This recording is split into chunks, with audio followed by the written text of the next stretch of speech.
Assalamu alaikum everyone. So today inshallah we'll be presenting Rand and I the lipid metabolism chapter. Inshallah for your upcoming midterm we will help you to get the highest marks that you can possibly get. I'm sure that I hope that we've done our best in doing so. Also in the ETC inshallah I hope everyone enjoyed that session. So we're gonna start right away. In fats, in lipid metabolism, you have two ways to use and to mobilize fats. There is the exogenous pathway and there's the endogenous pathway. Now, as their names suggest, you have the exogenous pathway in which the lipids come from outside of the body and the endogenous come from within the body. So we're going to start with the exogenous one. For the exogenous pathway, as you can see, it's mainly the lipids are absorbed in the intestines. So it uses emulsion. It uses emulsion technique by bile salts. It's partially made of cholesterol. A very important idea.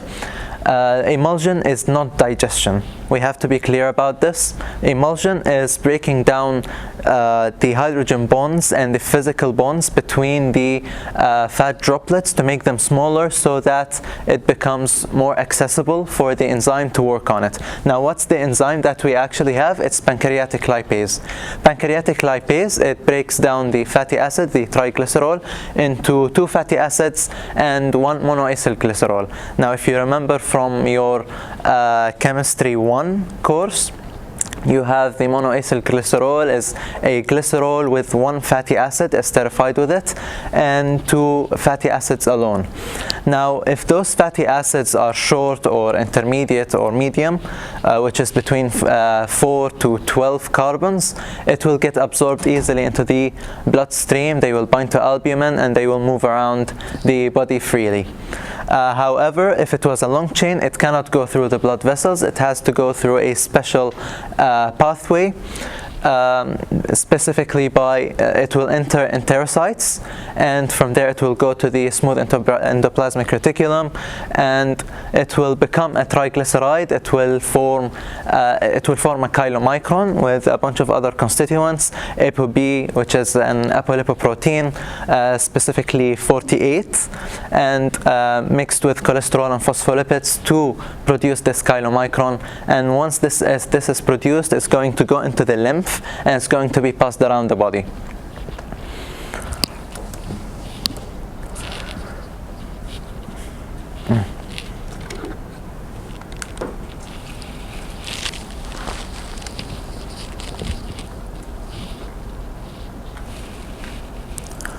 Okay, wait. الو يشتغل؟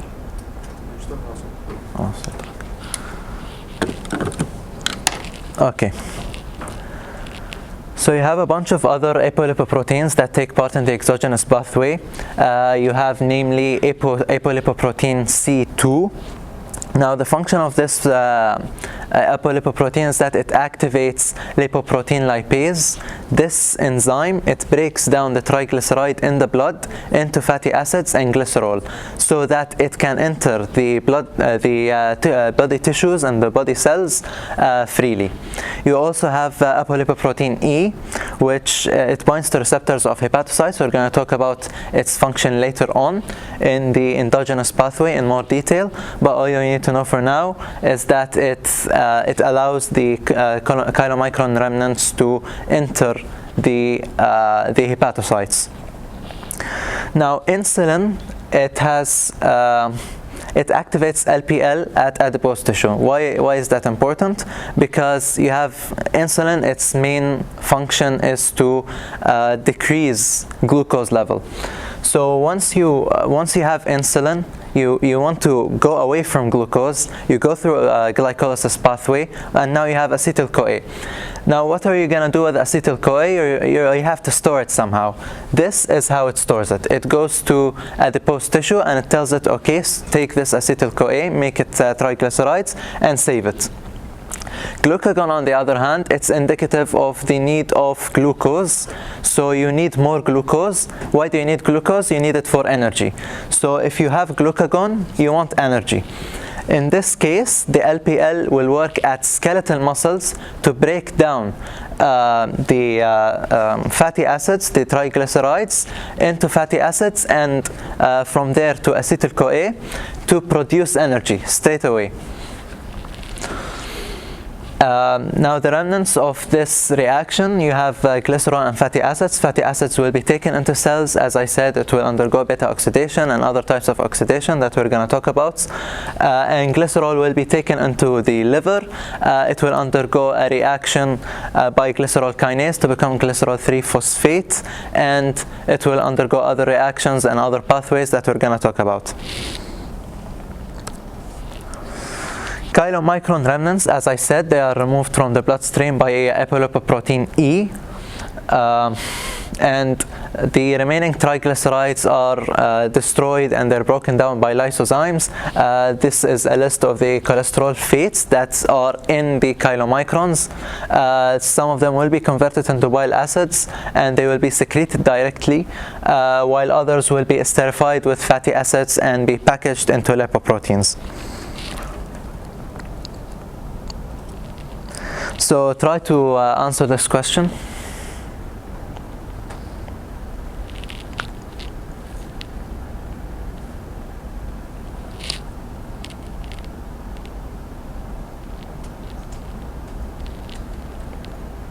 Would anyone like to answer it? Yes. It is A, yes. So the answer indeed is A. It breaks down triglycerides from the plasma lipoproteins. Now, if you can tell me what the action of C is, what's the enzyme that does this job? Transferase, right? There is a transferase that is mentioned later, but there is also another one that I mentioned. It's the pancreatic lipase. It breaks down the triglycerides so that it can be absorbed, and yes, there is a transferase that moves it along the enterocytes. Another question, if you can try to answer it. Yes. It is B, yes. Now you have fatty acids. They have to be bound to albumin to be moved around in the bloodstream. They cannot be freely soluble. Now, going on to the movement and the mobilization of triglycerides, you have a cycle called the triglyceride cycle. This maintains the level of triglycerides in the bloodstream and in the body to keep it shared among the multiple tissues of the body. As you can tell, there are a lot of tissues that need energy from glucose. If there is no glucose, it will use fatty acids. And there are, while some tissues can use fatty acids, such as cardiac muscles, they use fatty acids a lot. Some others do not use at all, like the red blood cells themselves and the brain. But for now, you need to know that in adipose, it's broken down. You have fatty acids, they become triglycerides, they store the fatty acids, and then they can change them into triglycerides and move them into the bloodstream, where it can get to other tissues, and by the action of LPL, it can go into the liver and into other tissues that I mentioned, specifically muscle tissues. It also goes into the adipose tissue by LPL, again, as I said, by the action of insulin. And the liver gives the fatty acids in the form of very low density lipoproteins. This is part of the endogenous pathway that we're going to talk about later. And it produces its own triglycerides from glycerol 3-phosphate, which we said that it gains it from glycerol kinase and fatty acids. So now for the triglyceride biosynthesis, you have to make the difference and the distinguishment between triglyceride biosynthesis and fatty acid biosynthesis. Now, triglyceride biosynthesis, you have the glycerol and you have the fatty acids, and you are combining them to get a triglyceride. However, for fatty acid, you're making the fatty acid that is used later in triglyceride biosynthesis. So this is also called lipogenesis. First of all, you have to activate it.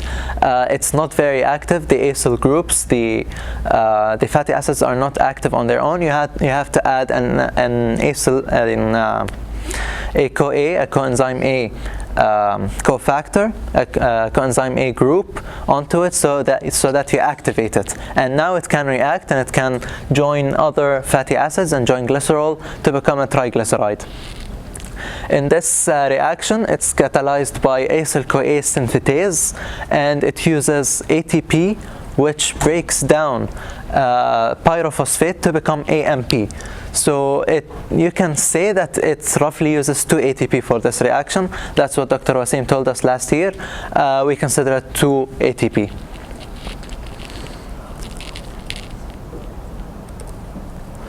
So this is the mechanism and the pathway for triglyceride biosynthesis. So let's start with dihydroxyacetone phosphate. You have 2 ways from dihydroxyacetone phosphate to get to triglycerides. The first way is you either add the fatty acid and then you reduce, or the other way around. You reduce and then you get the fatty acid added by another transferase. Now let's focus on this area where you add the fatty acid first and then you reduce. You will get dihydroxyacetone phosphate will get an acyl group, and it will become acyl dihydroxyacetone phosphate by the enzyme, as its name suggests, dihydroxyacetone phosphate acyl transferase. So it adds it transfers an acyl group onto it. Once you get the acyl dihydroxyacetone phosphate, you will now have to reduce it onto lysophosphatidic acid. This is done by, again, the name suggests, acyl dihydroxyacetone phosphate reductase. It's a long name, and it uses NADPH, and if you notice here, it uses NAD. So you can memorize it in a way that the longer cofactor goes with the longer name of the enzyme. This might help you a little bit. On the other hand, on the other side, if you reduce it first, you will oxidize NADH, and you will move the electrons onto dihydroxyacetone phosphate, and it will become glycerol 3 phosphate. Now, can you remind me where we have seen this enzyme before? In another chapter. That's also in the mid unit. Yes.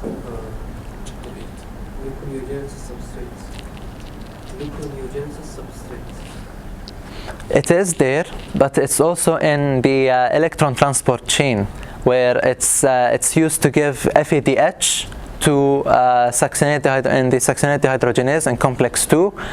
It gives FADH. Now, as you can see, it gives NAD+. So how would it give FADH? Can anyone explain this? It's not the malate shuttle, it's the other shuttle. Yes, exactly. The glycerol 3 phosphate shuttle, it reduces dihydroxyacetone phosphate into glycerol 3 phosphate using NADH, and it will give later, as you can see, it will give the electrons to FAD, and it will become FADH2, and it will go back to dihydroxyacetone phosphate. Now, once you have got, before this, glycerol 3 phosphate can also come from glycerol, as we mentioned before, from glycerol kinase in the liver, specifically in the liver, or it can come from glyceroneogenesis in adipocytes. As you can see here, there are mentioned some sources of glycerol, lactate, pyruvate, amino acids by the pathway of glyceroneogenesis. Once you get glycerol 3 phosphate, you have to again add a fatty acid group. Once you add it, you will end up getting lysophosphatidic acid again. Now, once you have this lysophosphatidic acid, you have one fatty acid and you have a phosphate group. But you don't want this. You want 3 fatty acids. So the first thing you have to do is add another fatty acid to get phosphatidic acid. So you have now 2 fatty acids and a phosphate using the enzyme acyltransferase, very simple name. After this, you will take away the phosphate group. So using the phosphatidic acid phosphatase to get a diacylglycerol.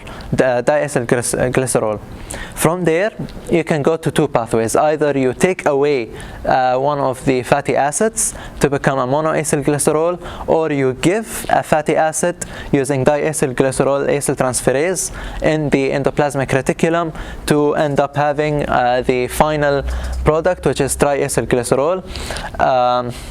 The other enzyme is a simple acyltransferase to get a monoacylglycerol. Now, all of those reactions, if you want to move fatty acids around, you need coenzyme A. Coenzyme A, as you can see, it has this sulfur group. Now, on to glyceroneogenesis. As it's described in the book as an abbreviated form of gluconeogenesis, and this diagram proves it.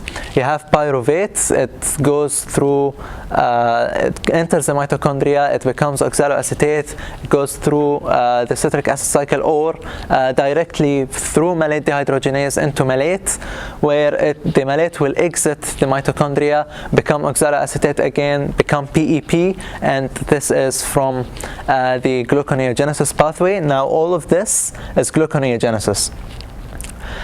Once you get dihydroxyacetone phosphate, you continue with the triglyceride biosynthesis pathway, where you use glycerol 3-phosphate dehydrogenase and you get the triglycerides.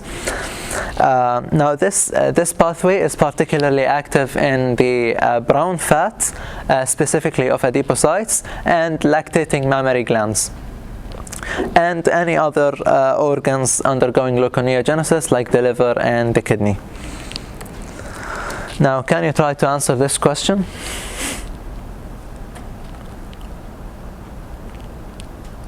B. Yes, it's true, B. Now, we've mentioned A is different. It's degrading fatty acids is beta oxidation. Rand will explain this part. The rest is, it's not for you, it's not in this chapter. Now, on to triglyceride hydrolysis. Now that we have taken how to build a triglyceride, now we have to know how to destroy it, how to break it down. So triglyceride hydrolysis is also called lipolysis. It's during fasting or rigorous exercise where glucose supply is not enough. This, of course, it's activated by catecholamines, epinephrine, and norepinephrine. There's a typo there. Those are enzymes, as you can see the pattern, they increase the glucose level. So why do you need glucose? Again, to produce energy. So once you have this, these enzymes acting in the body, they will also activate triglyceride hydrolysis to produce possibly acetyl-CoA, and from there you will produce energy. These enzymes, their mechanism of action, they attach to CAMP, cyclic AMP kinase, and they increase cyclic AMP to activate protein kinase A to phosphorylate. And once they are phosphorylated, there is a special protein called perilipin 1, and it releases, as you can see, there is a cofactor here, sorry. There's a cofactor here of magnesium. Do not forget this. Always remember cofactors. It releases a special protein called CGI58, where it activates the three enzymes that break down the triglycerides and other types of glycerides. You have 3 enzymes here, 3 lipases, one that breaks triglycerides, one that breaks diacylglycerides, one that breaks monoacylglycerols. Now, ATGL, as the name, it stands for acyl triglyceride lipase. the name is suggestive. It's the committing step of the hydrolysis pathway, triglyceride hydrolysis pathway, and it produces diacylglycerol and fatty acid. Diacylglycerol is then broken down by hormone-sensitive lipase. It's what most enzymes and most activate hormone-sensitive lipase. Again, you gain another fatty acid and you gain monoacylglycerol. In its turn, it will be broken down by monoacylglycerol lipase into glycerol only and fatty acid. As you can see here, the transcription factor PPAR gamma, it activates it. However, I saw that later in the book it said that it deactivates it. So maybe you want to ask your doctors about this, or maybe search about this. But the book is contradicting itself during this point specifically, and it's suppressed by insulin. Now, as I have mentioned, insulin, you want to go away from glucose. So once you get this acetyl-CoA, you want to store it, but storing it will not work if you're breaking it down. You have to keep it, so it will suppress hydrolysis so that you can keep on building up the triglycerides. So this is a closer look of the pathway. Now, can you try to answer this question? Yes? It is a yes. So as I mentioned earlier, skeletal muscle, cardiac muscle, and liver, they all use fatty acids as fuel. Now, what is the other tissue that does not use fatty acids? The example that's given in the book? Red blood cells? Yes, exactly, red blood cells.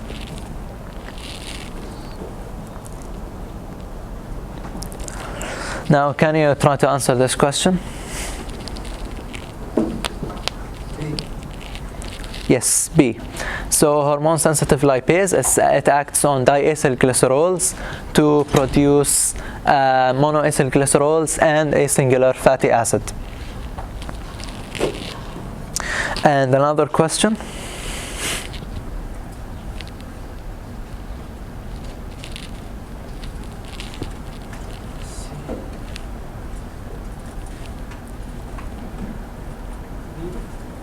It is B, yes. Now, the term here used, hormone-sensitive triacylglycerol lipase, is confusing. I found this question in a test bank. They just mean triacylglycerol lipase, which is ATGL, the first one, which breaks down triglycerides into diacylglycerols and a fatty acid. So always take care from this kind of wording tricks by the doctors in the exam. This is an example of it. And this other question? It is B, yes, ATGL. Now, can you tell me what's so special about C?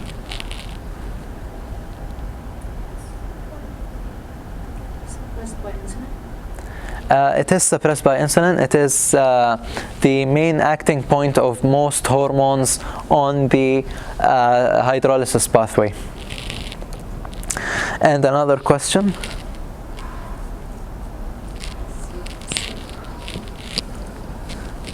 Yes, it is C, the liver.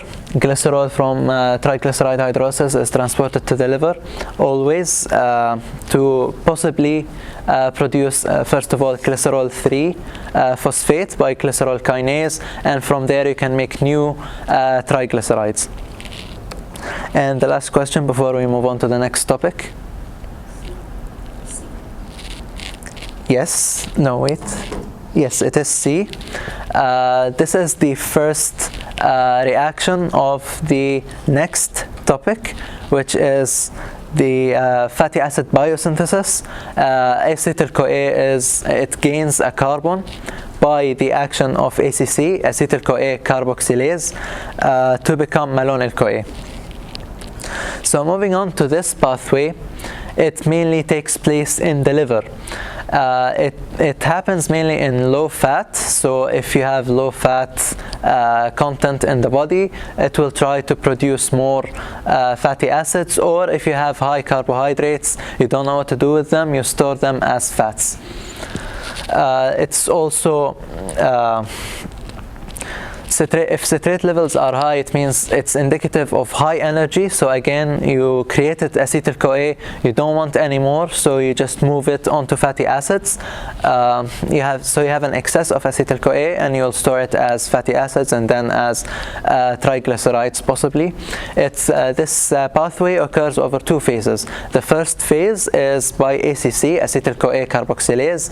As we said, carboxylation of acetyl-CoA to become malonyl-CoA, and then it goes from there. The product malonyl-CoA goes on to the Fas complex, where it goes throughout multiple reactions, namely 7 enzymes, to become the final product, which is usually palmitate or palmitic acid. As you can see, this is the general equation of the pathway. You can notice that it uses NADPH. Now, where do you get NADPH from? Exactly, pentose phosphate pathway from chapter 8. It uses also 7 ATP. Now, how many carbons are there in palmitate? Exactly. So if you have 16, you multiply by 2 and then you minus 1. This happens in every fatty acid. So for example, if they give you a fatty acid with 20 carbons, how many ATP will it use? Exactly, 9. So you multiply by 2 and then you minus 1. However, you need to make sure of the CoA group being exactly divided by 2. You don't minus, you don't add. Okay, so we start with phase 1 into the details. It's catalyzed by acetyl-CoA synthetase, as we have mentioned. Sorry, carboxylase. It basically goes through biotin. Biotin first of all gains this carbon, where it becomes carboxybiotin, and then this carbon will then be given onto the acetyl-CoA to become malonyl-CoA. There are 3 domains in this enzyme, as mentioned here: biotin carboxyl carrier protein, biotin carboxylase, and carboxytransferase. This carrier protein, it just carries the biotin molecule. It has a lysine residue, and it's connected to the biotin via an amide linkage. And it moves around the biotin from the second domain to the third. Biotin carboxylase, the name suggests, it adds the carbon to the biotin, and carboxytransferase, it moves it again onto acetyl-CoA. Now, there are 2 isozymes of ACC. You have 1 and 2. 1 is in lipogenic tissues such as the liver and kidney. 2 is in the outer mitochondrial membrane of oxidative tissues. So the main difference between them is where they are. 1 is in the mitochondria, the outer membrane of it, and 1 is in the lipogenic tissues. ACC is mainly for regulation. However, ACC1 is still closely regulated by, I'll mention it later, by multiple factors like hormones, like AMPK, like citrate. Malonyl-CoA is one of the products. It is the product. It inhibits acylcarnitine transferase. Again, Rand will explain this part in beta oxidation. Because in the case of fatty acid biosynthesis, you will start to make more and more fatty acids. If you produce malonyl-CoA, you don't really need to break down beta oxidation. So this is the relationship between those two. Citrate and phosphoprotein phosphatase, they both activate this pathway, and palmitoyl-CoA and phosphorylation inhibit. Now, what's the importance of this? Palmitoyl-CoA is the final product. If you have the final product, you no longer need the pathway, so it inhibits it. And phosphorylation, again, is by the action of glucagon and epinephrine and norepinephrine. So this is the regulation of acetyl-CoA carboxylase. As you can see, these are the activators and these are the inhibitors. It's mainly activated by polymerization, so it's multiple subunits. Once they join together, they become active and they can act and catalyze and do their function.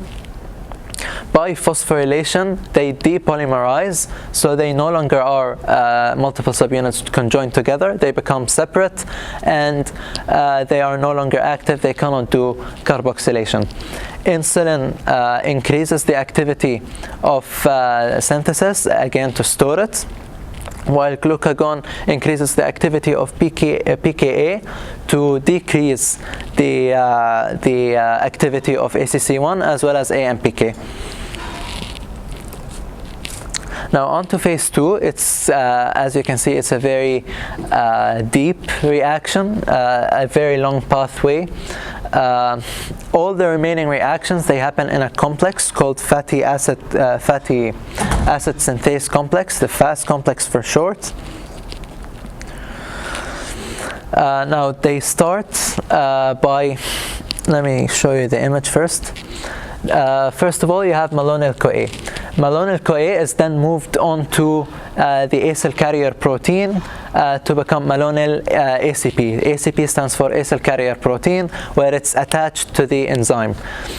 This same enzyme, it activates another acetyl-CoA molecule, and it becomes acetyl ACP, and they are now both on the enzyme. Once they are both ready, they will conjoin together to make aceto-acetyl-CoA, 3 carbons and 2 carbons. You'll take one away. As you can see, it gives away carbon dioxide, so it's called a decarboxylation and a condensation reaction by ketoacyl synthase. To produce aceto-acetyl ACP, which is a 4-carbon molecule. Once you get this, now this is the mechanism of this reaction. First of all, it produces a carboanion, which then attacks the acetyl-CoA on the acyl carrier protein, and it produces aceto-acetyl ACP. Once you have the aceto-acetyl ACP, you'll now do 3 reactions: reduction, dehydration, reduction. Dehydration by ketoacyl reductase, so the name is suggestive, and it uses NADPH. As we have mentioned before, it comes from pentose phosphate pathway, and as mentioned before again in chapter 8, it is used for fatty acid biosynthesis. Once you get it gives hydroxybutyryl ACP. After this, you use a dehydratase to dehydrate this compound to get crotonyl ACP. All of this is 4 carbons. Now, if you go back, you have the groups of those compounds. You have ketoacyls, hydroxyacyls, and enoyls. This is mainly important because these names that you can see here it only applies to 4 carbon subunits. Once they start increasing in number, they will be called by other names, but they will all fall under this group name, the functional group. Crotonyl will later be reduced again. Again, you will use NADPH to get butyryl ACP, and this enzyme will later take the product, which is butyryl ACP, and will put it again on ketoacyl synthase, so that it goes throughout the pathway again. In this case, you have 6 elongation cycles to get palmitoyl ACP, which is, again, as we have mentioned, 16 carbons. Once you are done and palmitoyl is produced, you use thioesterase to break the bond. You add water to it, so it's a hydrolysis reaction to get palmitate and remove it from the acyl carrier protein. And by that, I'm done with my part for now. Rand will do her part.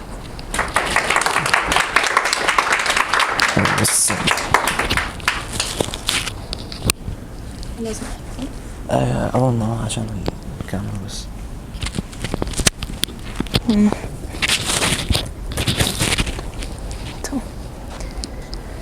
Okay. Assalamu alaikum. Let's talk about beta oxidation now. Beta oxidation is how to degrade the fatty acids, okay? It's a pathway to degrade fatty acids. It has 3 steps. This step, Mustafa explained it, but I will explain it again. It's a really important rule if I want any fatty acid to enter any pathway, that I want it in its active form. What's its active form is that I will add CoA into the inactive fatty acid. So,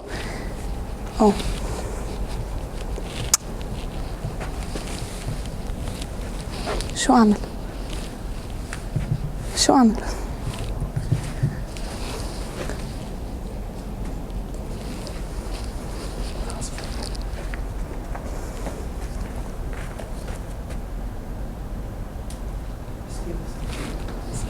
Escape. تمام. Okay. So what we are going to do is, when we want to bind any 2 molecules together, we need to remove H2O, water. So I will remove OH from the inactive fatty acid, and then an H from the CoA.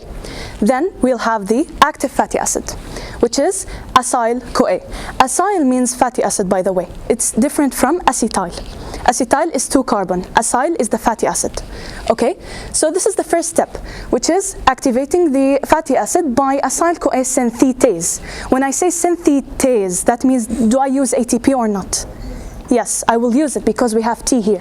So we will use an ATP to bind the acyl to the CoA. As you can see here, we have an AMP plus pyrophosphate. That means we are using an equivalent of 2 ATP. Just put that in your mind, because we have a calculation at the end. Okay, the second step is, we have the active fatty acid right now, which is acyl CoA. However, the beta oxidation happens in the mitochondria, not in the cytoplasm. So we need acyl CoA to enter to the mitochondria. The mitochondria doesn't allow that. Why? Heck, doesn't want. So what we are going to do is carnitine to the help. Carnitine will go to the acyl CoA and tell them that I can get you inside the mitochondria. However, I have 1 seat with me only. So it's either acyl or CoA that will enter with me. Who will go with the carnitine? Who do you think? Acyl. So acyl and the friendship has been broken right now. CoA went and the acyl bound to the carnitine. However, when we break a friendship, we need a witness. The witness here is CAT1, okay, the enzyme CAT1. CAT1 witnessed that CoA is no longer a friend to acyl. Acyl carnitine enters to the mitochondria. However, acyl wants a friend. So, of course, it goes from acyl carnitine from the cytoplasm into the mitochondria by translocase enzyme. Translocation, changing the location. Okay? So, as I said, acyl wants a friend again. So he sees someone that looks so much like his friend. CoA. It's not the same person, but it looks like the same, like his friend. So what will happen? Acyl and CoA will go together again, but it's not the same CoA, you see? So acyl is with CoA right now, and carnitine is alone. What happens here, when a friendship is born, there have to be a witness again. However, it is CAT2, because CoA is smart. Acyl, is smart. He'll not get the person who witnessed the breakup to witness the bonding. You see, so and then carnitine will go to the cytoplasm by translocase enzyme again to continue the cycle. Let's talk in a more scientific way again. Carnitine that will bind to acyl will have acyl carnitine. CoA will go out.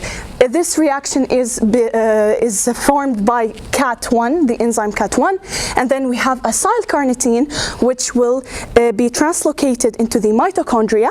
Then acyl will be bound to another CoA, and we'll have another acyl CoA here. It's not the same CoA, just again I'm telling you. And then carnitine is alone. This reaction happens because of CAT2, and then carnitine will go again to the cytoplasm by translocase to repeat the cycle. The third step here is beta oxidation inside the mitochondria. So I have here this fatty acid. Is it activated or not?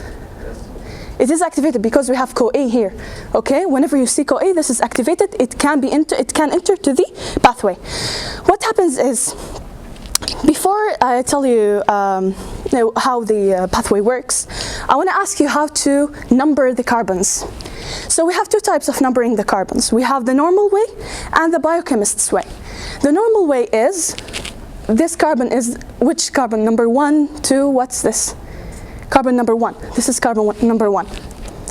Okay, and then we have number 2 and number 3. This is the normal people way. Anyone will count like that. However, in the biochemist's way, we have the first carbon doesn't have a name, the second carbon is alpha, and the third carbon is beta.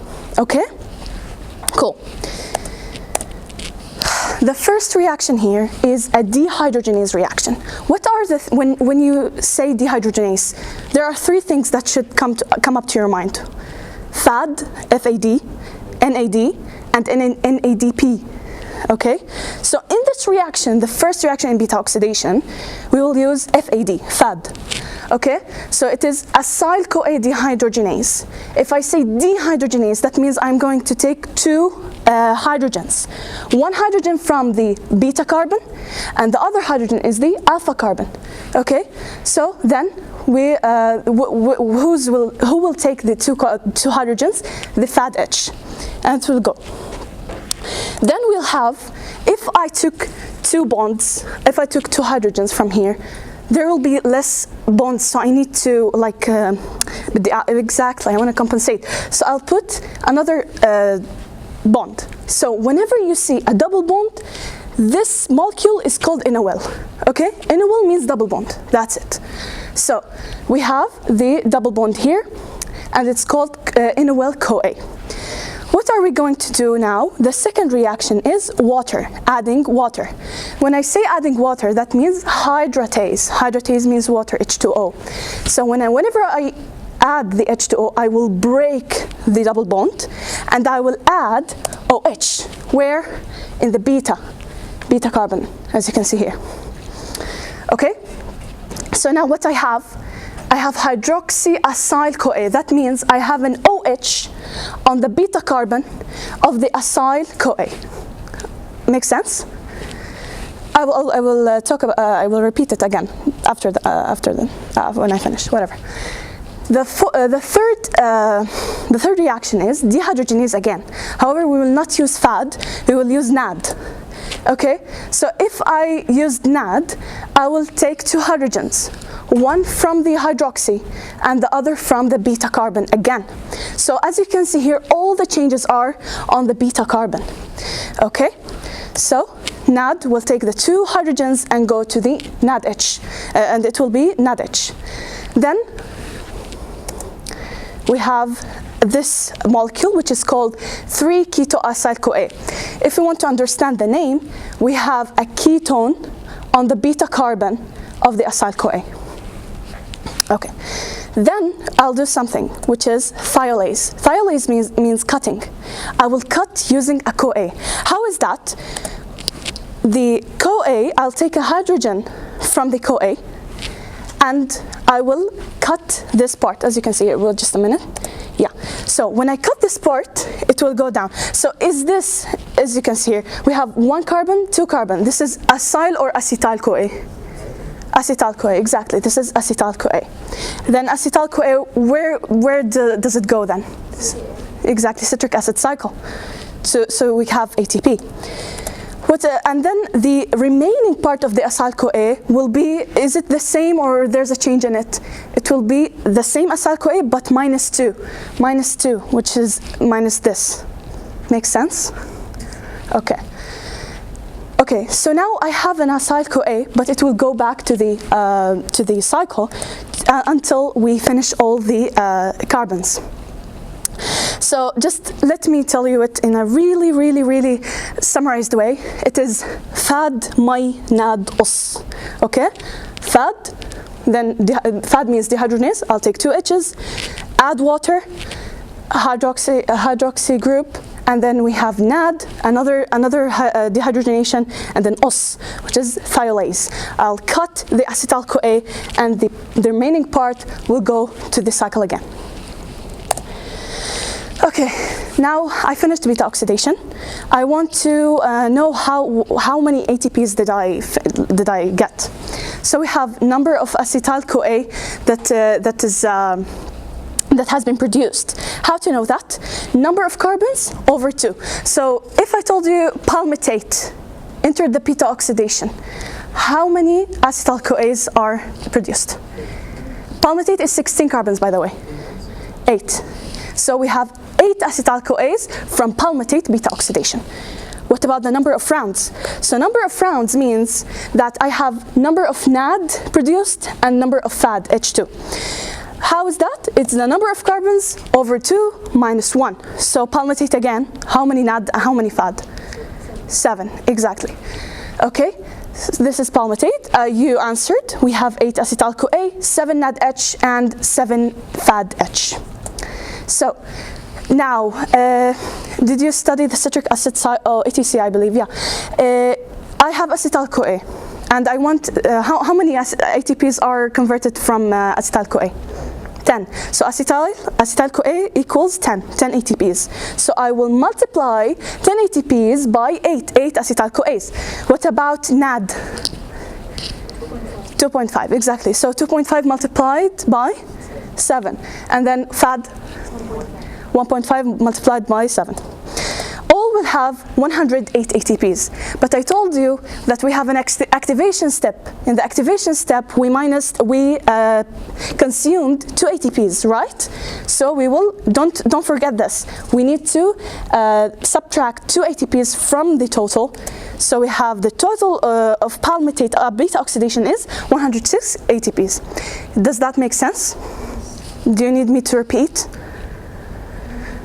Okay. Now let's talk about ketogenesis. Ketogenesis happens in the liver, and it's like a keto body formations, and it happens when the person is fasting or have diabetes mellitus. So even, in the normal people, we have also ketone bodies, but it's a really minimal amount. What are the ketone bodies? We have 3. We have acetoacetate, beta-hydroxybutyrate, and acetone. You need to know the structures of them. I will show it to you after that. So why do we need ketone bodies? So when the person is fasting, we will have a beta oxidation of the fats. So like the person is fasting, so we need to break down the fats, right?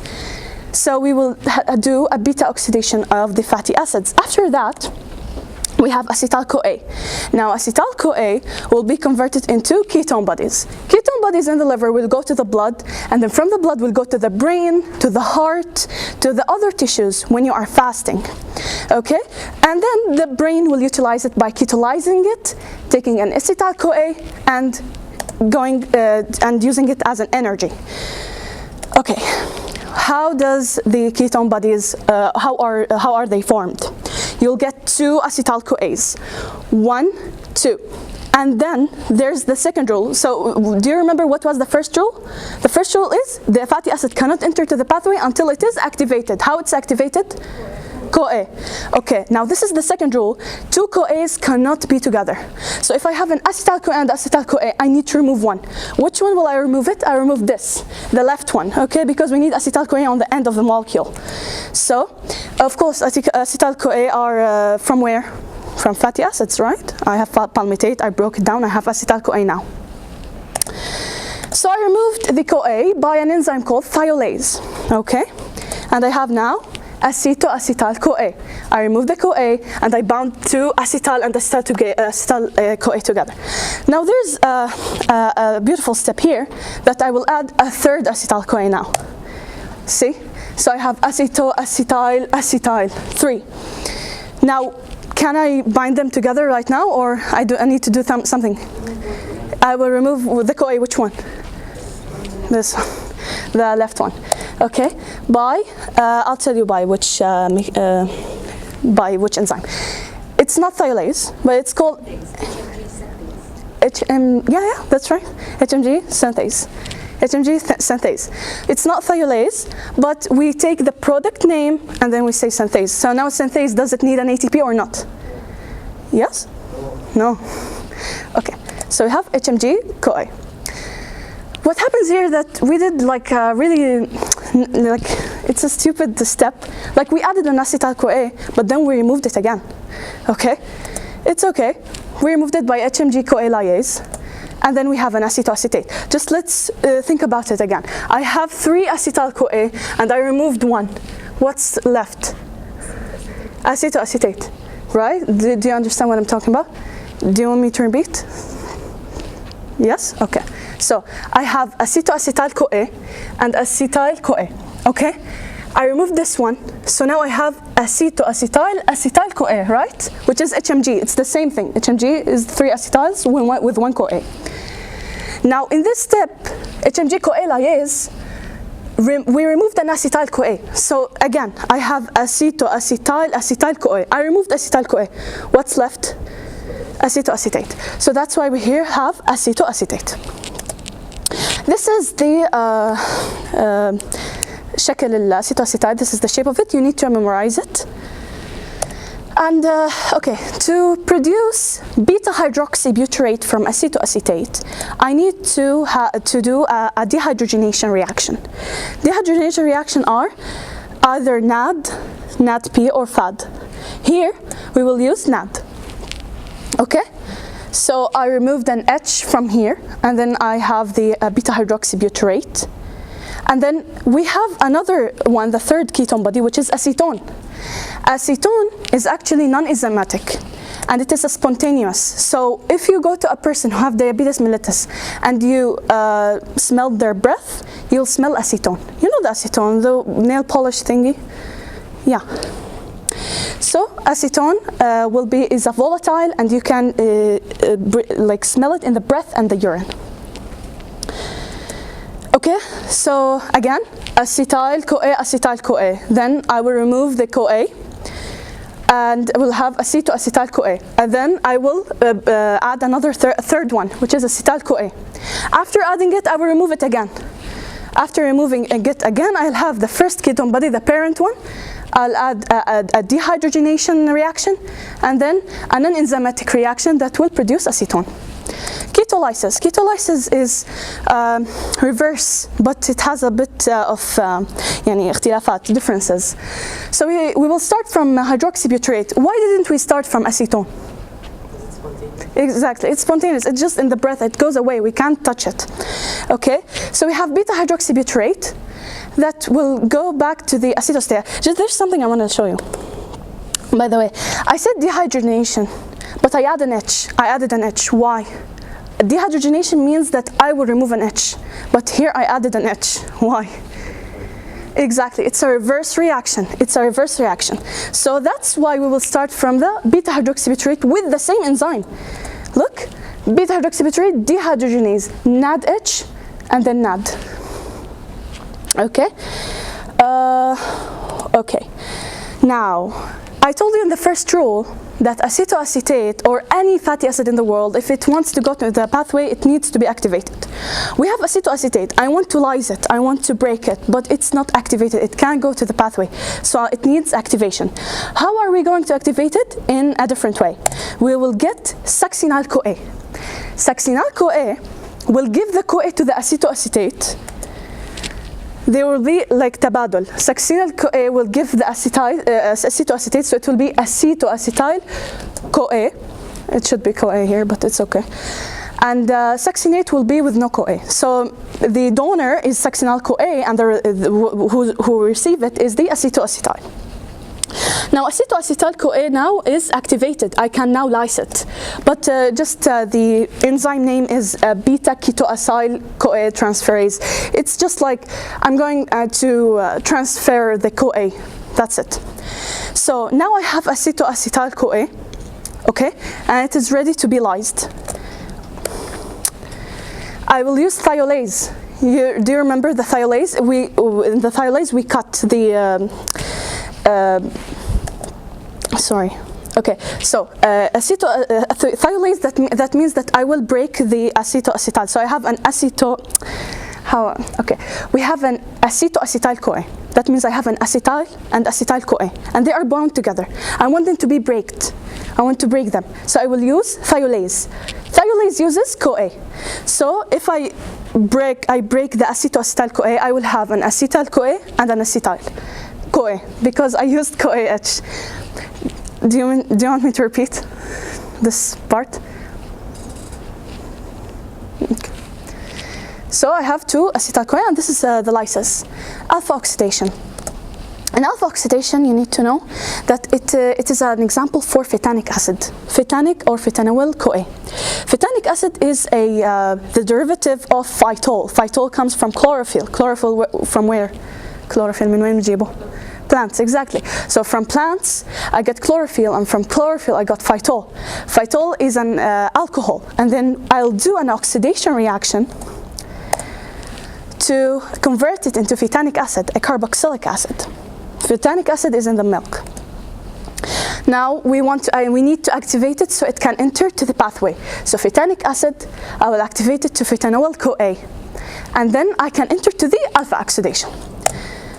By the way, phytol is a terpene. Do you remember that from Biochem 1? The diterpene, isoterpene.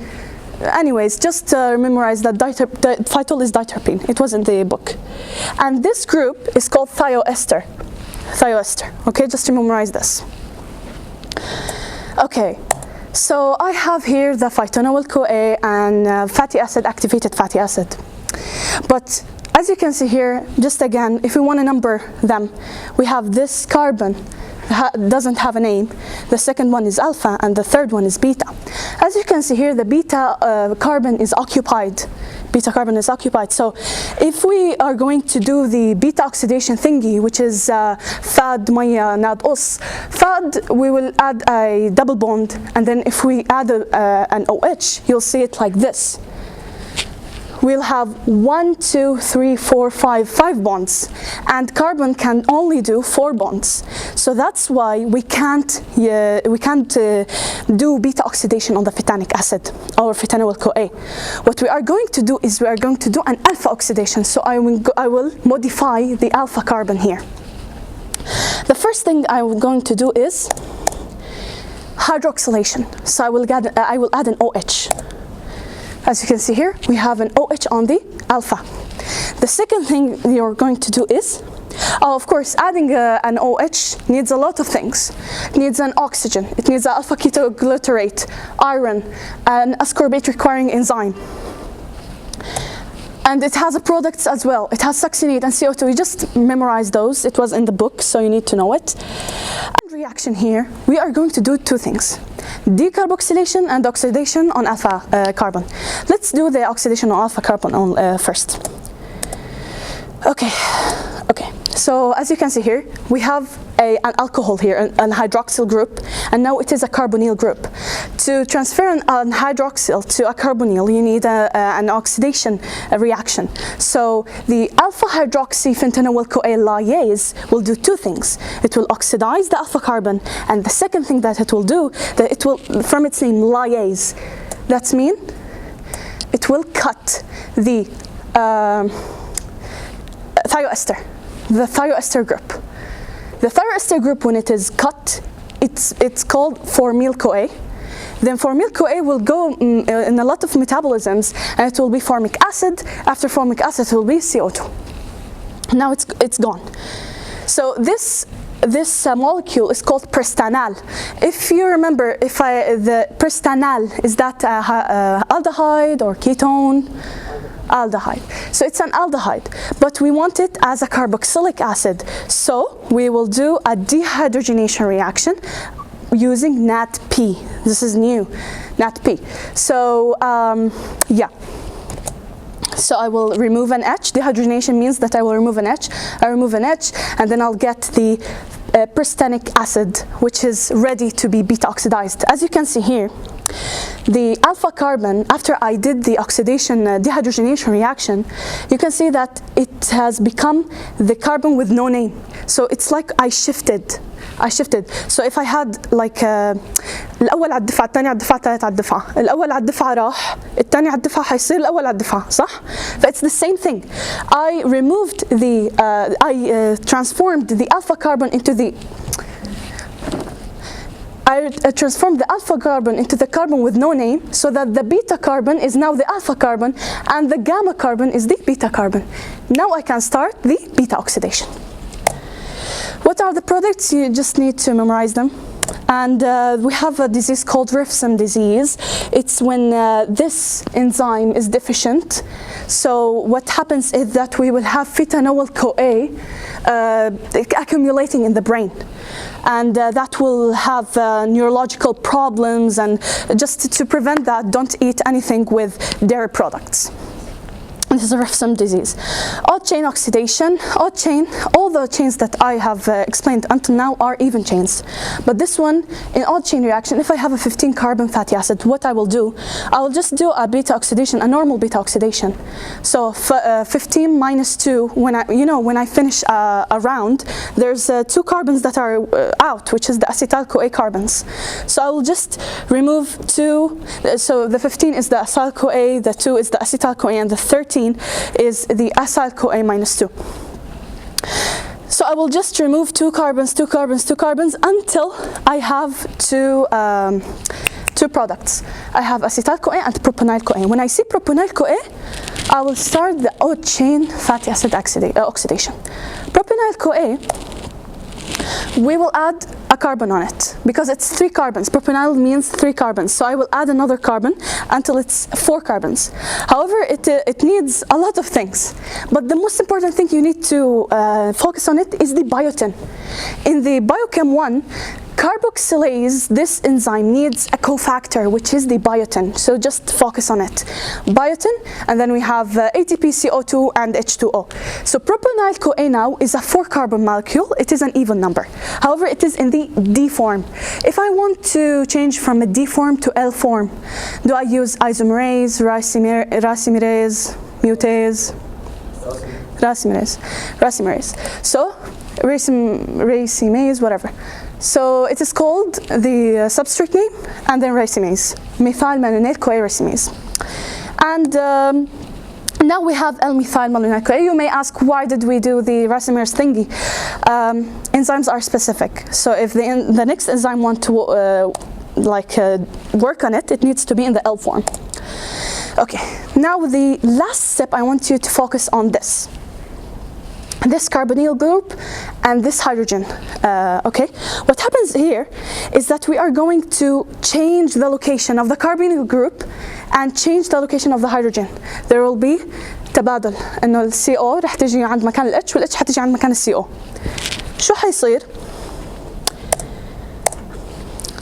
This molecule will happen. So again, if I have an enzyme that changes the groups in the molecule, what's the name of it? Mutase. Exactly. Mutase means elevator.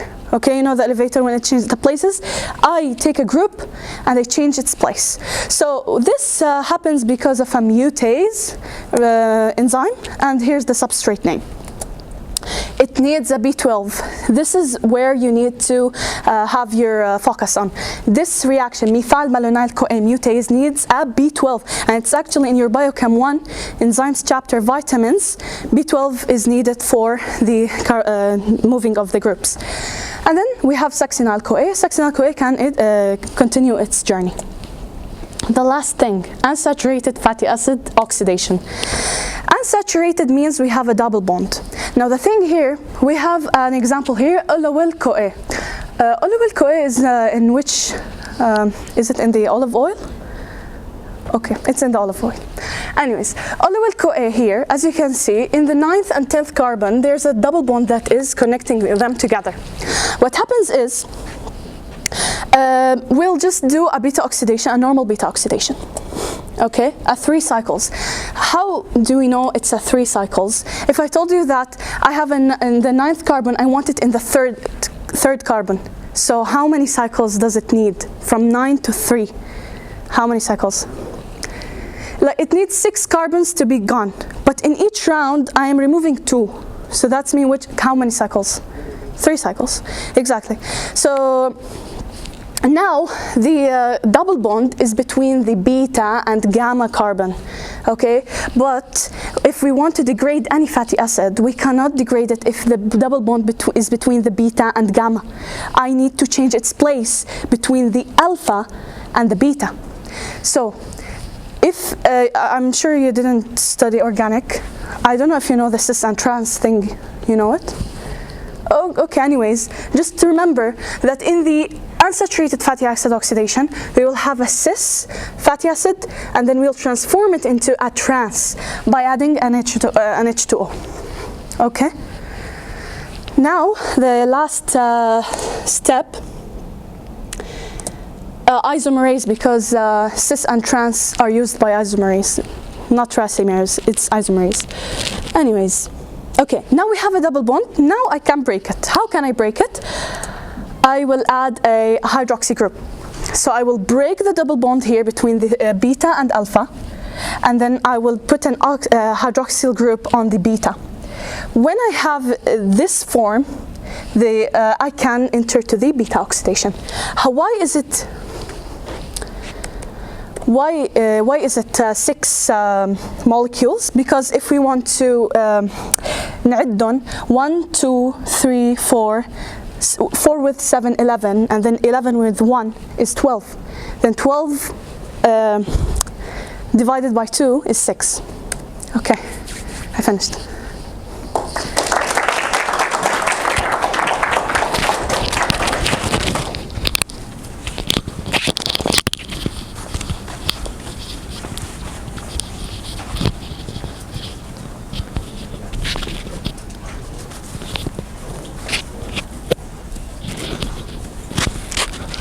Okay, so now we're going to continue with comparing between the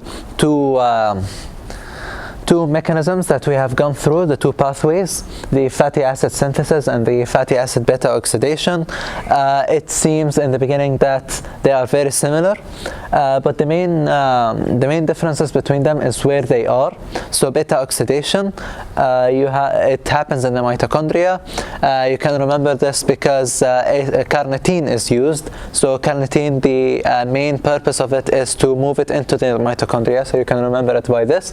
While fatty acid synthesis, it happens in the cytoplasm normally. For the substrates, it's unfair to compare the substrates of both. If you compare the substrates of one to the products of the other, you see that, for example, palmitate, it's similar to ethyl-CoA, but the main differences is NADP and NAD and FAD. So in one, namely beta oxidation, you use FAD and NAD plus to get later FADH2 and NADH, while in fatty acid synthesis, you use NADPH.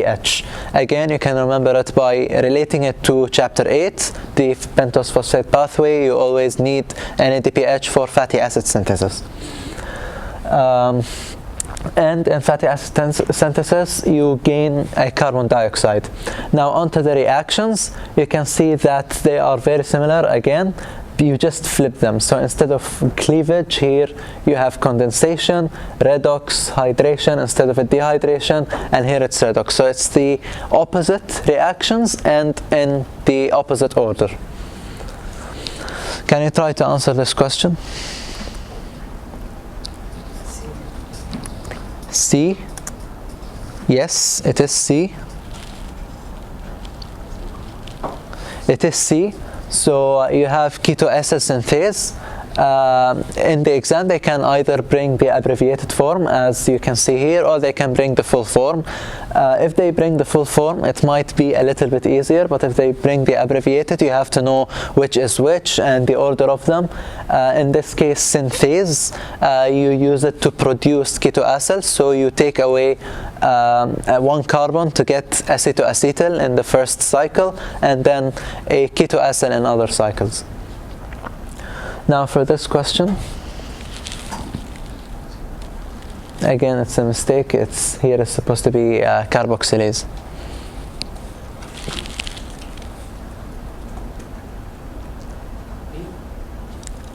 Yes. A. So which is it? It's A. It is A. So acetyl-CoA carboxylase. Please and don't mind the synthase here. It is the first reaction. The rest, all the other reactions in fatty acid synthesis, it is on the fast complex, including, as you can see, the other options here mentioned. Now for this question,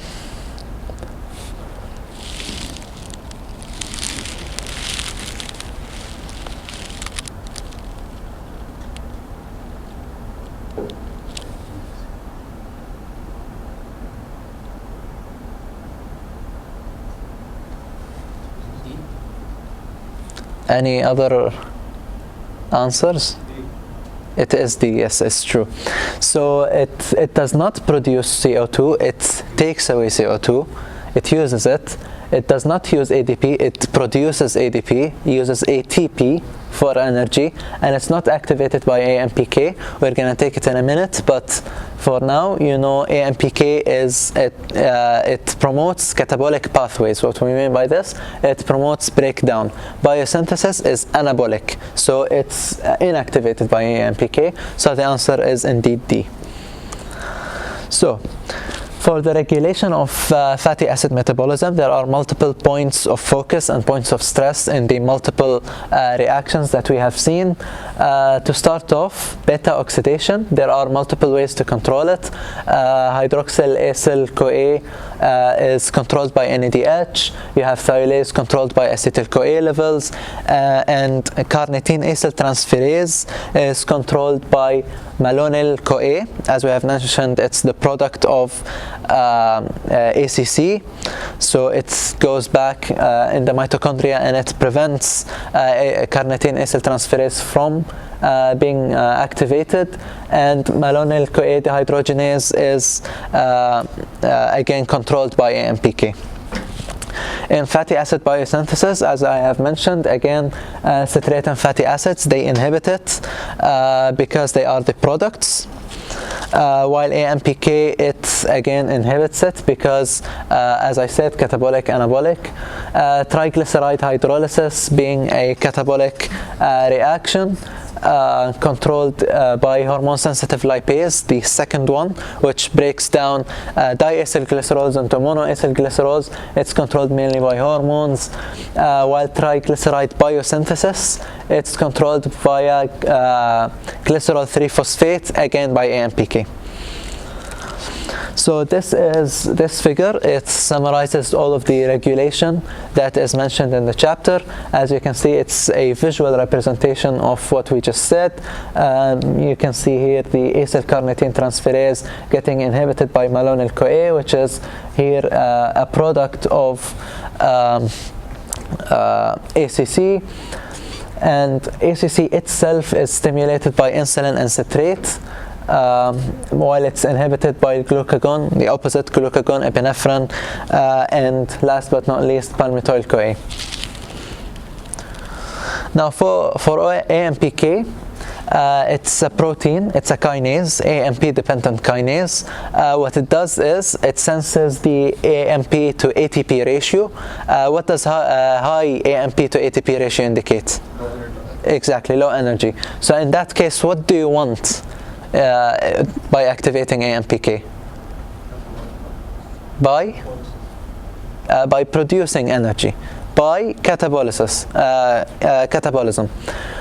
This mainly happens through the three main metabolism lectures that you're going to take, chapter 8, which is carbohydrate metabolism, lipid metabolism, and you're going to take it later inshallah in nitrogen metabolism. Again, it's going to you're going to go through it. It activates catabolic pathways to try and get the simple units, mainly glucose and acetyl-CoA, to try and produce energy and use them to produce ATP. So they activate catabolic pathways, inactivate anabolic pathways, so you no longer can build up, you can only break down, so you get the energy from the broken down products.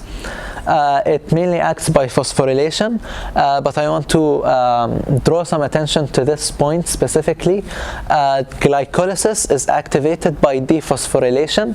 However, in the case of AMPK, it's some sort of an exception where it activates it. It can act on ACC1 in lipid metabolism. It can act on those three enzymes, ACC, glycerol 3-phosphate acyl transferase. They are both deactivated because they are anabolic pathways, while malonyl-CoA decarboxylase, it's activated because it's involved in catabolism. This is a chart, a figure from the book that summarizes all the reactions and pathways that are activated and inhibited by AMPK.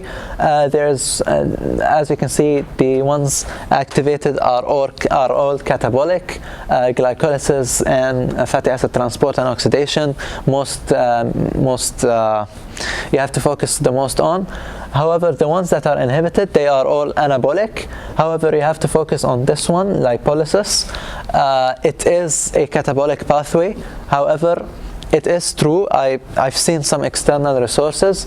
I've seen that it does indeed inhibit lipolysis, but I'm not sure why. You can search more for it, but it's some sort of an exception, so keep it in mind.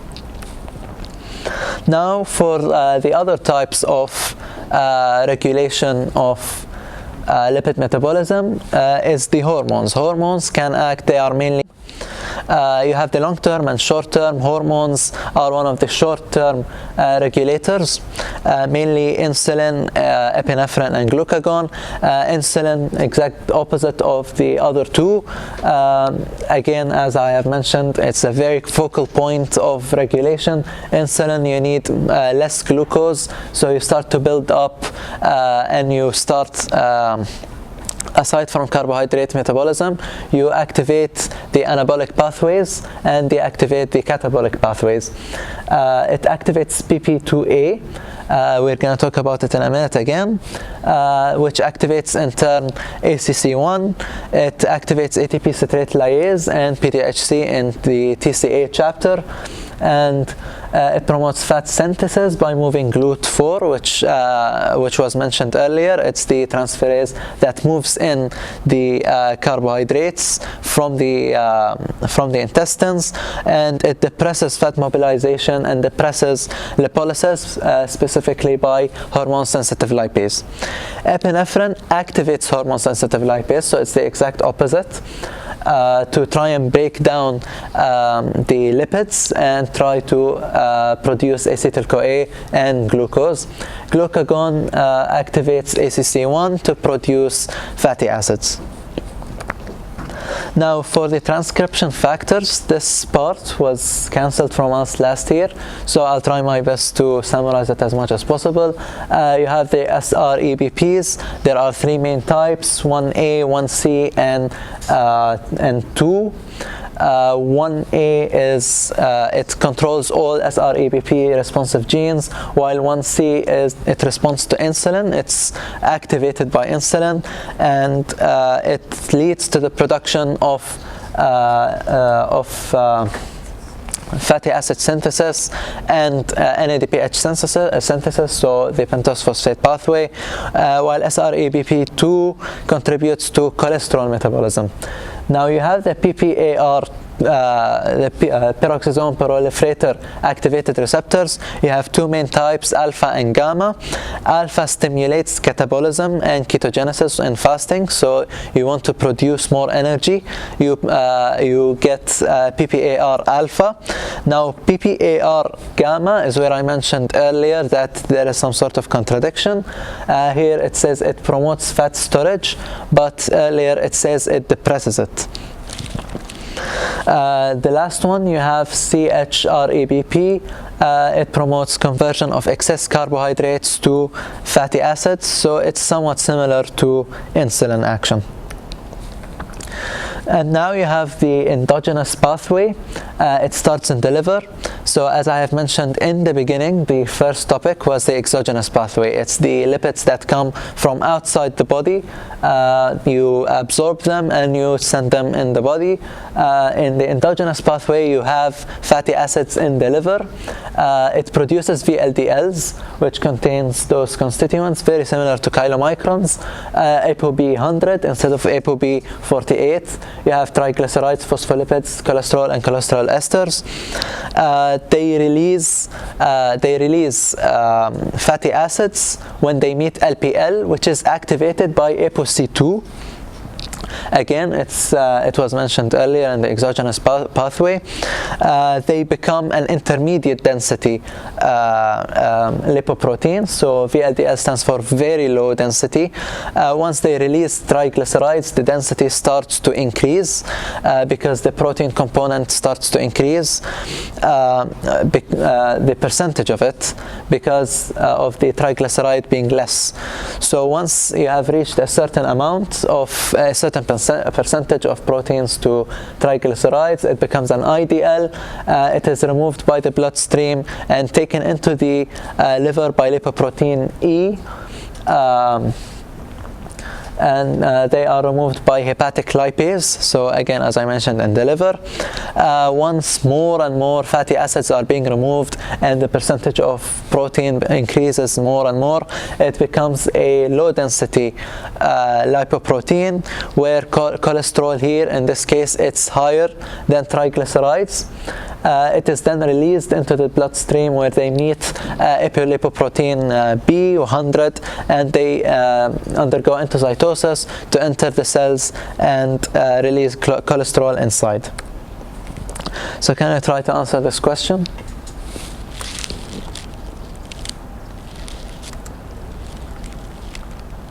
A. Yes, indeed, it is A.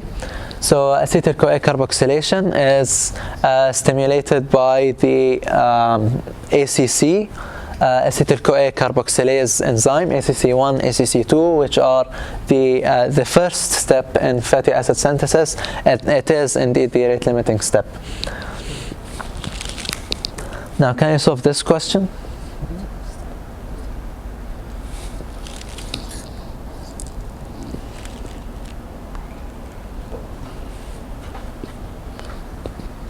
D.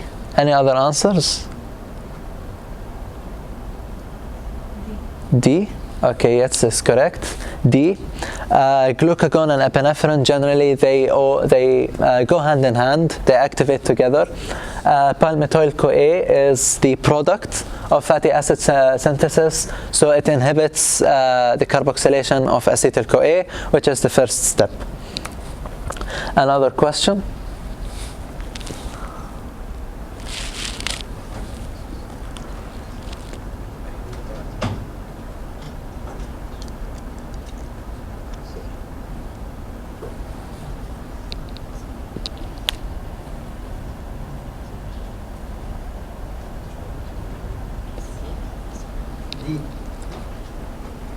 Any other answers? C. C or D? Short term. C, yes, it is short term. Now, A and B, I forgot to mention it, but it was there in the slides.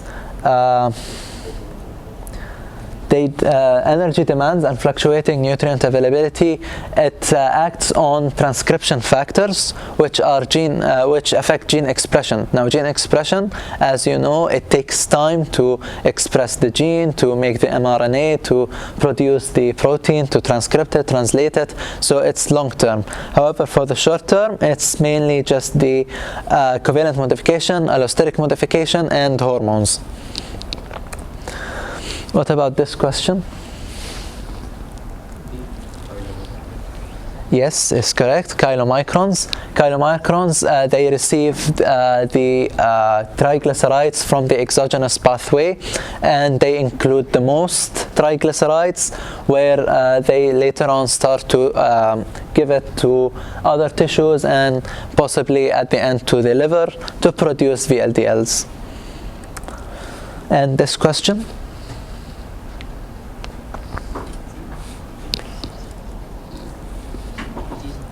D, yes, it's correct. Now, can anyone try to mention the functions of the other three options?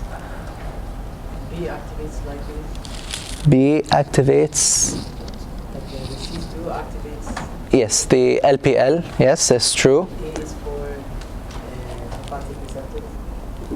E is for hepatic, yes, it's true. And the first one, A, the A option. Exactly. Yes. So Mashallah alaikum, you're ready. One more thing before I go. I had a mistake, a typo in one of my slides. Let me just... So just this small mistake, keep an eye for it. It's dehydration, not hydration. Hydration is in beta oxidation. Okay, so now Rand will continue. About phospholipids in chapter 10. So we know that we have two types of phospholipids. We have glycerophospholipids and sphingolipids. Now in chapter 12 we are not going to talk about sphingolipids. You know that sphingolipids what forms the sphingomyelin, the myelin sheath in the nervous system. However, we are not going to talk about it. In the glycerophospholipids we had 5 types of glycerophospholipids. We had phosphatidic acid, the parent, and then we have phosphatidylcholine, which is phosphatidic acid with choline, and then we have ethanolamine and serine and inositol. Now we need to understand how are they are made up. So phosphatidic acid is made of a diacylglycerol DAG with a phosphate group on the 3rd carbon. However, in phosphatidylcholine we have the same thing, diacylglycerol in the phosphate in the 3rd carbon bound to a choline. Ethanolamine is the same thing, but instead of choline we have ethanolamine. Now we need to know how are we going to synthesize those 3 and the other 2, but now the most important thing are the 3. We'll start with the choline. After that we will add a phosphate group to it using choline kinase. You know that kinase means adding a phosphate group. So how are we going to add it? We are going to add an ATP. ATP, then going out ADP, so we'll have a phosphocholine, a choline with a phosphate. Now we are going to do a really unnecessary reaction, which is adding a CTP. What is CTP? It's like ATP, but instead of adenosine, we are going to, it is cytosine triphosphate. Cytosine triphosphate, we will enter it using cytidyl transferase. And then listen to this, focus on this. We are going to remove pyrophosphate. So it's like I am adding a CMP. Like we have 3 phosphates and I removed 2. So what I'm adding is the CMP, cytidyl monophosphate. Then I added CMP on a phosphocholine. I added a CMP on a phosphocholine. So I have 1 phosphate and another phosphate. That means CDP. You understood what I'm saying, or do you want me to repeat?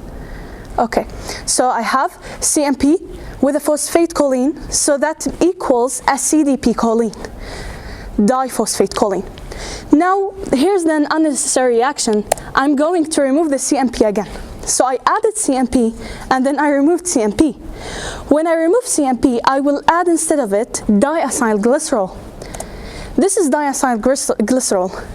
Glycerol, 2 fatty acids on the 1st and the 2nd carbon, and on the 3rd carbon I added the phosphocholine again. So I have CMP phosphocholine, I removed CMP, what is left is phosphocholine. Add phosphocholine to the diacylglycerol, I will have phosphatidylcholine. So this is the first phospholipid to be synthesized, phosphatidylcholine. I repeat it, but in the ethanolamine. Of course, the enzyme here is phosphocholine transferase. However, it has a long name, which is CDP choline 1,2-DAG phosphocholine transferase. How to know that? Like it makes so much sense. It's long, but it makes sense. So CDP choline 1,2-diacylglycerol phosphocholine transferase. Okay, ethanolamine is the same steps as choline. We will add a phosphate group to the ethanolamine using the ethanol kinase. So I'll add an ATP. I'll have phosphoethanolamine. And then I will add the unnecessary step, which is CTP. I have cytidyl transferase. I will remove pyrophosphate. So it's like I am adding a CMP, a monophosphate, to the phosphoethanolamine. CMP phosphoethanolamine means CDP ethanolamine. Okay, diphosphate ethanolamine. Again, I will remove the CMP, so I have CMP phosphate ethanolamine. I remove the CMP, I have phosphoethanolamine with diacylglycerol, and then I will have the phosphatidyl ethanolamine. Glycerol, so I have a glycerol with the two fatty acids, which will make a diacylglycerol, which is DAG, connected to the phosphoethanolamine. This is the two, now we have two phospholipids synthesized. Now he's telling you in the book that you can synthesize phosphatidylcholine from phosphatidyl ethanolamine in the liver using methylation reaction. If we want to do methylation reaction, I will transfer a methyl group. But in this case, I will add 3 methyl group. Now in the Biochem 1, you need to know that methyl transferase is used by SAM, which is, just remember, SAM, that means methyl transferase. I will methylate the phosphatidyl ethanolamine 3 times so I can have the phosphatidylcholine. SAM will enter and will go out as SA, whatever. Phospholipids, again, I just want you to remember that those are the structure of the phospholipids. I have DAG, which is glycerol with 2 fatty acids, and a phosphate on the 3rd carbon. Okay, so if I want to synthesize phosphatidic acid, now I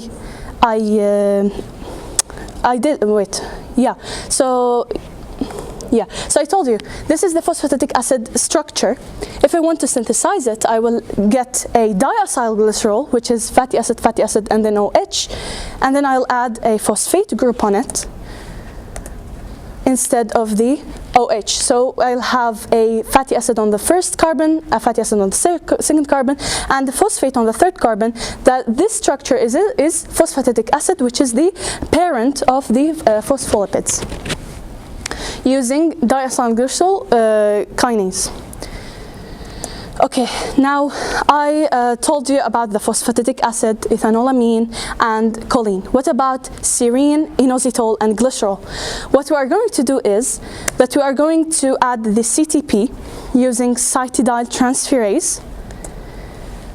So we'll have a CDP diacylglycerol. Again, I will have a DAG, and in the 3rd carbon I have a phosphate and a CMP. Phosphate with the CMP, I'll have a CDP. It's the same old reactions. All of them are the same. When I have CDP DAG, I can do anything I want. I will add serine to it, I will have phosphatidyl serine. I add inositol to it, I'll have phosphatidyl inositol. And if I add glycerol, I will have phosphatidyl glycerol. I didn't draw the whole pathway because it's not written in your book. It was a small paragraph. Okay, so just the last thing is, we said that we can synthesize phosphatidyl serine from CDP DAG, but now there's another way to synthesize phosphatidyl serine, is by phosphatidyl ethanolamine.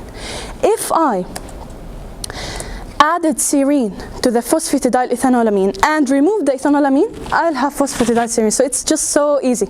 I have ethanolamine, just remove ethanolamine, put serine, you'll have phosphatidyl serine. But if I want to reverse the reaction, I need decarboxylation reaction. So I will remove a CO2.